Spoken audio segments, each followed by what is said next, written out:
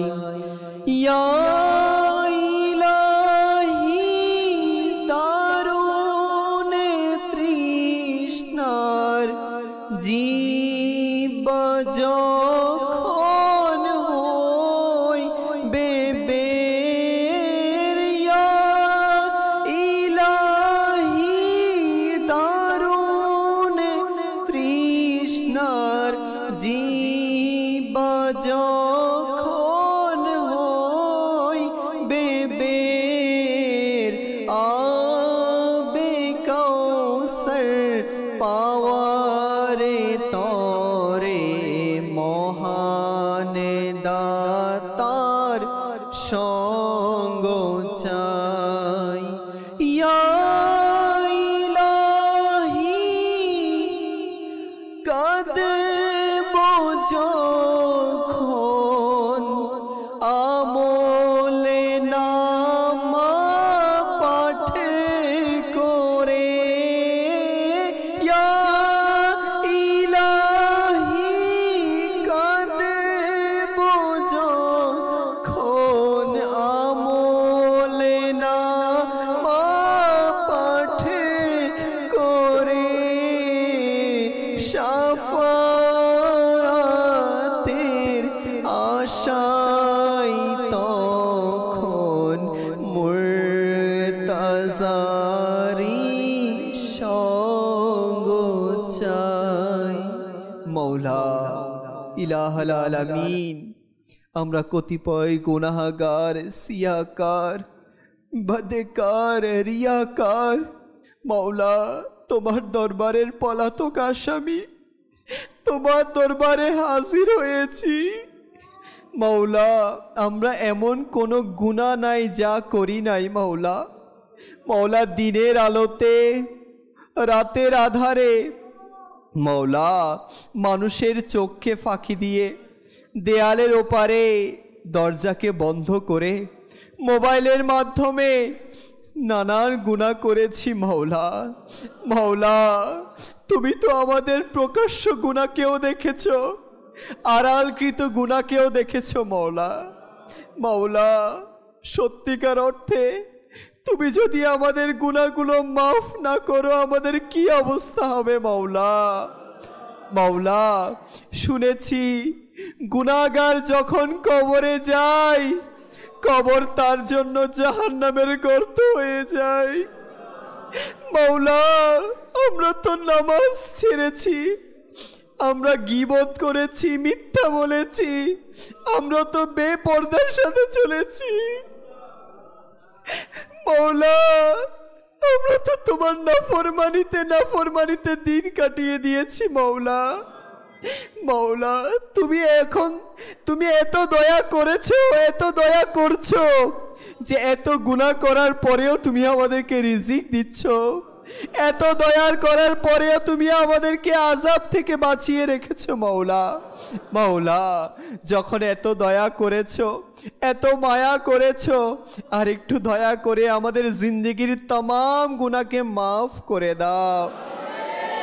এ মৌলা যদি গুনাহের কারণে কবরের মধ্যে আমাদের কাফনের কাপড় ফেটে যায়, মৌলা যদি কাফনের কাপড় ফেটে গিয়ে সাপ বিচ্ছু ঢুকে যায়, মৌলা যদি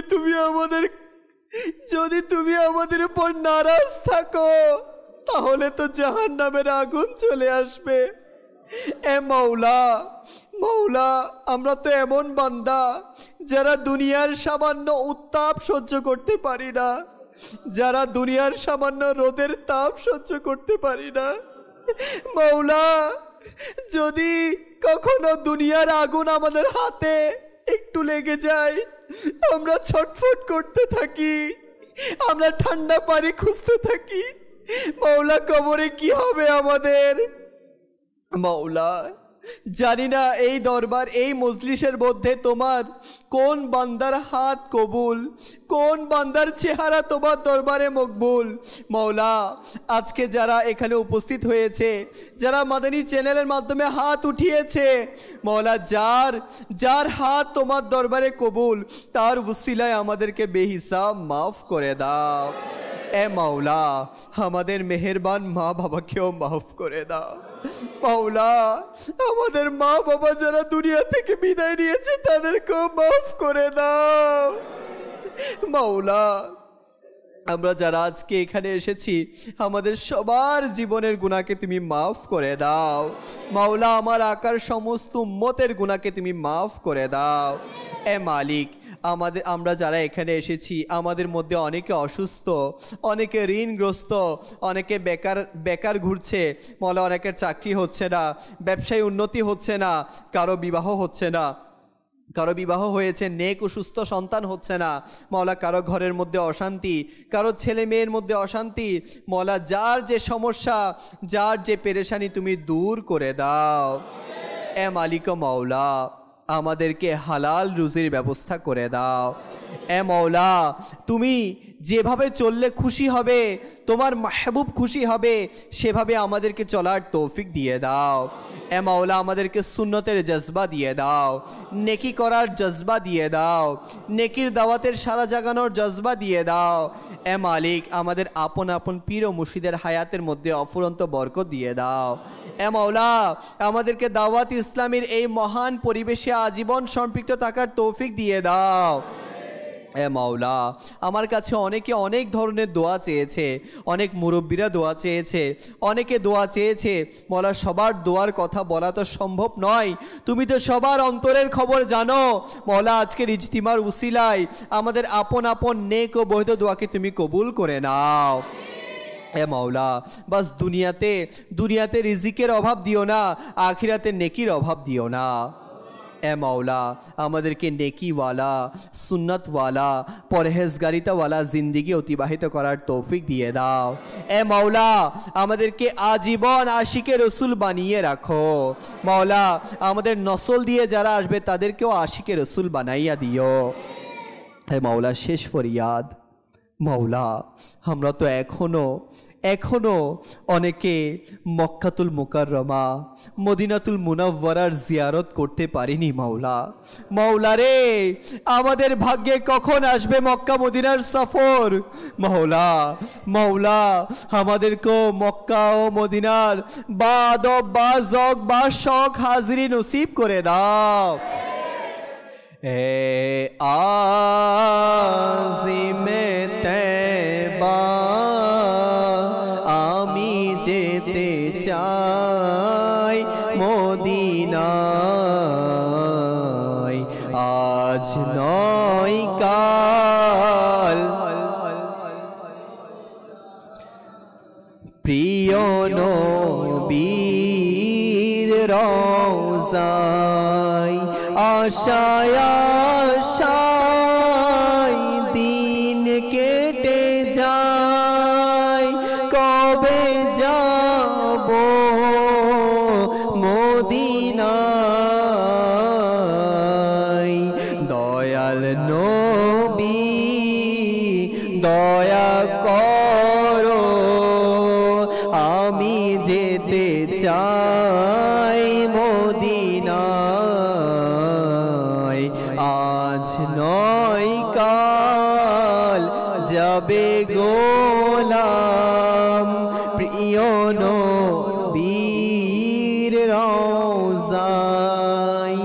মদিনা না দেখে কি মরে যাবে এ গোলাম? মদিনা না দেখে কি মরে যাবে এ গোলাম? মৃত্যু না দে ততদিন মোলাম, গোলাম দেখবে মদিনা। মৌলা বাস আমাদের মুকাদ্দরে মক্কা মদিনার হাজরি লিখে দাও। মৌলা শয়নে স্বপনে তোমার নবীর জিয়ারত দ্বারা ধন্য করে দাও। এ মৌলা আমরা যা চাইতে পেরেছি, যা চাইতে পারি নাই, যা আমাদের জন্য কল্যাণকর্তা আমাদের নসিবে লিখে দাও। कहते रहते हैं दुआ के वास्ते बंदे तेरे कर दे पूरी आरज़ू हर बेकसू मजबूर की। इन्नल्लाह व मलाइकतहु युसल्लूना अलन नबी या अय्युहल्लज़ीना आमनू सल्लू अलैहि व सल्लिमू तस्लीमा। सल्लल्लाहु अलन नबिय्यिल उम्मी व आलिहि सल्लल्लाहु अलैहि वसल्लम स्वलातन व सलामन अलैका सय्यदी या रसूलल्लाह। सुब्हान रब्बिका रब्बिल इज्जति अम्मा यसिफून व सलामुन अलल मुरसलीन वल्हम्दुलिल्लाहि रब्बिल आलमीन। बहक़ ला इलाहा मुस्तफ़ा जाने रहमत पे लाखों सलाम। शमे बज़ में हिदायत पे लाखों सलाम। गौसे आज़म इमाम तो कावनों का जलवाए शाने कुदरत पे लाखों सलाम। फैज़ों से जिनके लाखों नमाज़ी बने, फैज़ों से जिनके लाखों ईमान में सजे, उस अमीरे अहले सुन्नत पे लाखों सलाम। मुस्तफ़ा जाने रहमत पे लाखों सलाम। शमे बज़ में हिदायत पे लाखों सलाम। আসুন পিপি ইসলামের আমরা মসজিদ থেকে ওঠার দোয়া পড়ে নিই। বিসমিল্লাহির রহমানির রহিম। আসসালাতু ওয়াসসালামু আলাইকা ইয়া রাসূলুল্লাহ ওয়া আলা আলিকা ওয়া আসহাবিকা ইয়া হাবিবাল্লাহ। সুবহানাকা আল্লাহুম্মা ওয়া বিহামদিকা লা ইলাহা ইল্লা আনতা আস্তাগফিরুকা ওয়া আতুবু ইলাইক। সুবহানাকা আল্লাহুম্মা ওয়া বিহামদিকা লা ইলাহা ইল্লা আনতা আস্তাগফিরুকা ওয়া আতুবু ইলাইক। সুবহানাকা আল্লাহুম্মা ওয়া বিহামদিকা লা ইলাহা ইল্লা আনতা আস্তাগফিরুকা ওয়া আতুবু ইলাইক। আসসালাতু ওয়াসসালামু আলাইকা ইয়া নবিয়াল্লাহ ওয়া আলা আলিকা ওয়া আসহাবিকা ইয়া নূরাল্লাহ। বিহাক্ক লা ইলাহা ইল্লাল্লাহ মুহাম্মাদুর রাসূলুল্লাহ সাল্লাল্লাহু। জেনে কিরদাওয়াতের জাগা ইশারা, আমি তাকে দেগি দুআয়ে মদিনা।